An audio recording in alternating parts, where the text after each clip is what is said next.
This is the DEFCON Warning System. In the past week, diplomatic talks between the United States and Iran have continued alongside one of the largest U.S. military buildups in the Gulf since 2003. North Korea has reaffirmed its reliance on nuclear weapons, while Russia and China continue to adjust their strategic postures. At the same time, formal limits on the world's largest nuclear arsenals have expired. These developments are unfolding simultaneously, and they are reshaping the global nuclear risk environment. This is the DEFCON Warning System's Nuclear War Risk and Stability Briefing.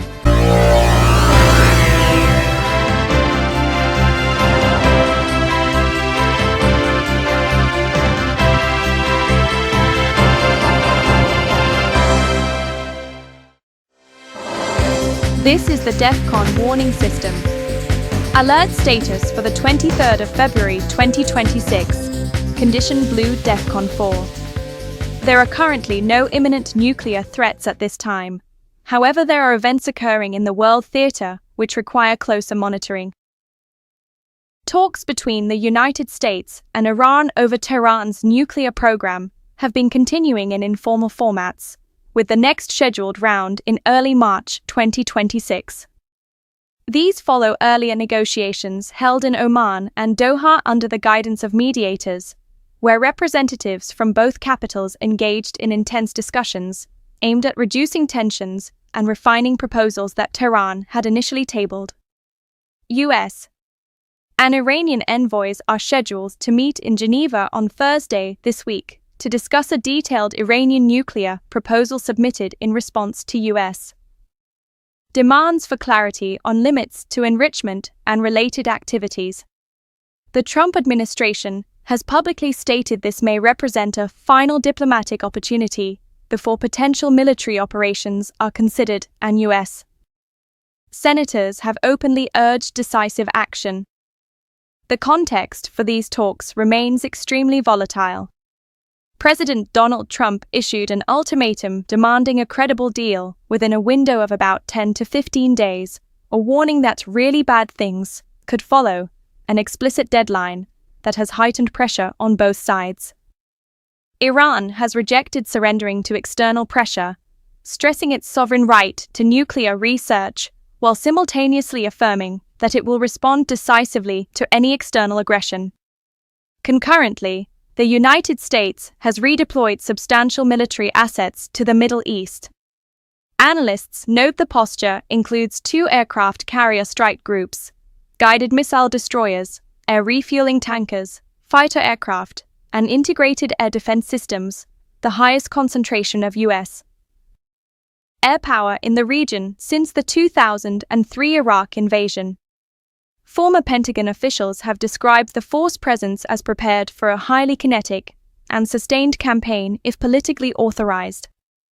Complicating matters, Iran has conducted live-fire drills and temporarily closed the Strait of Hormuz to commercial traffic in response to the U.S. deployment. Tehran's supreme leader warned U.S. aircraft carriers could be sunk if conflict breaks out.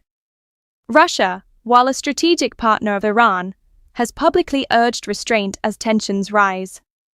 A Russian naval vessel conducted joint exercises with Iran in the Gulf of Oman, demonstrating solidarity, but also emphasizing the need to avoid escalation. Moscow has called for diplomatic solutions even as it continues its own strategic positioning. These dynamics create a layered backdrop for the coming round of negotiations.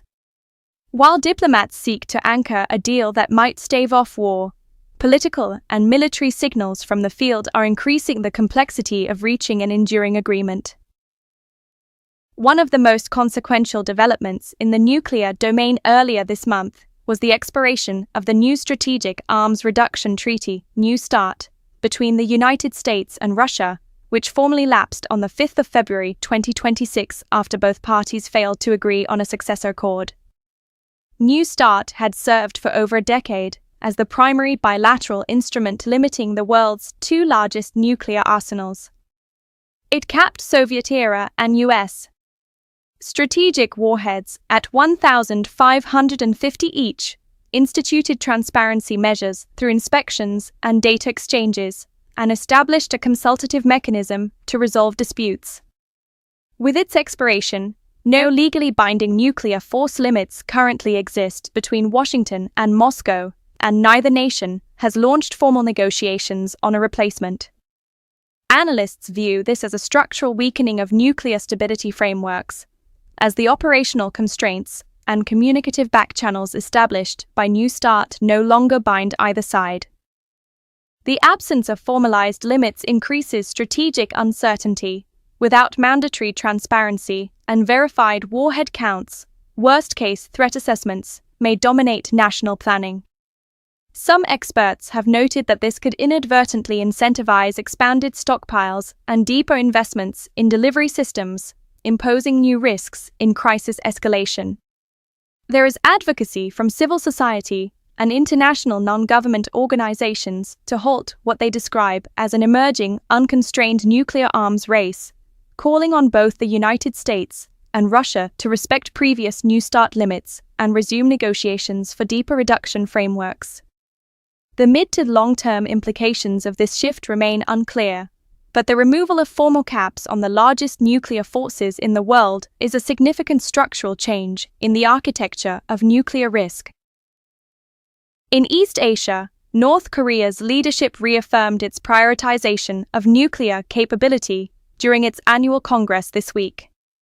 Kim Jong-un was re-elected General Secretary of the Workers' Party, and state media and official communiques emphasized his role in strengthening the country's nuclear arsenal and elevating it as the pillar of national defense.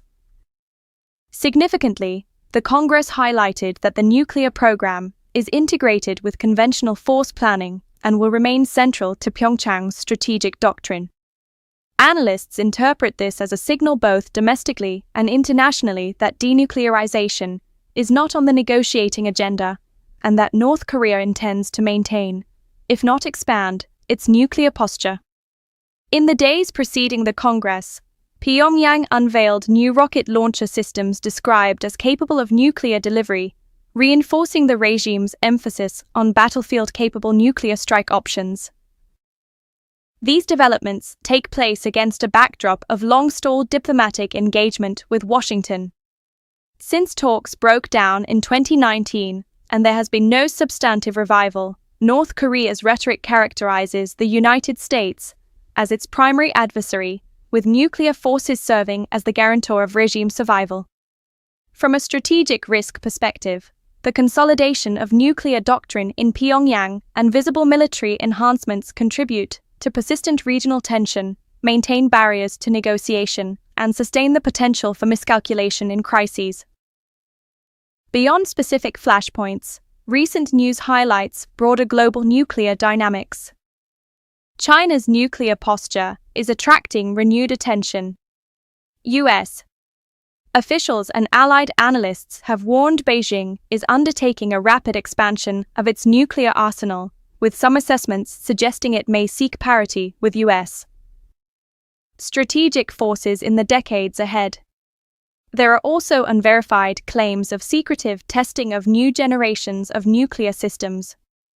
Though China has adhered for decades to a very limited nuclear test record, assertions that undisclosed tests have occurred, if corroborated, would represent a significant departure from its public stance, further intensifying great power competition.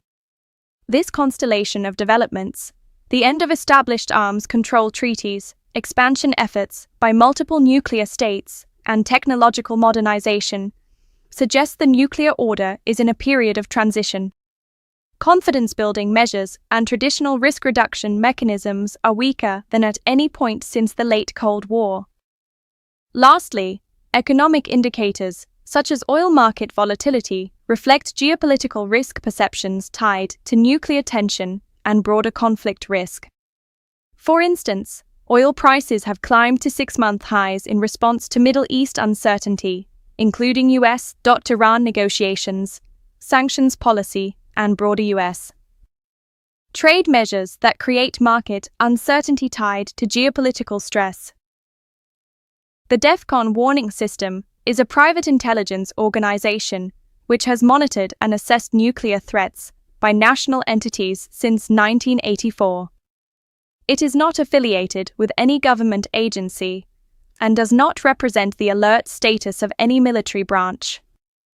The public should make their own evaluations and not rely on the DEFCON warning system for any strategic planning. At all times, citizens are urged to learn what steps to take in the event of a nuclear attack. If this had been an actual attack, the DEFCON warning system will give radiation readings for areas that are reported to it. Your readings will vary. Official news sources will have radiation readings for your area. For immediate updates, visit www.defconwarningsystem.com. Breaking news and important information can be found on the DEFCON Warning System Community Forum and on the DEFCON Twitter feed DEFCON WS Alerts. You may also subscribe to the DEFCON Warning System mailing list. Note that Twitter updates may be subject to delays. The next scheduled update is 1 p.m., the 2nd of March 2026. Additional updates will be made as the situation warrants, with more frequent updates at higher alert levels. This concludes this report of the DEFCON Warning System.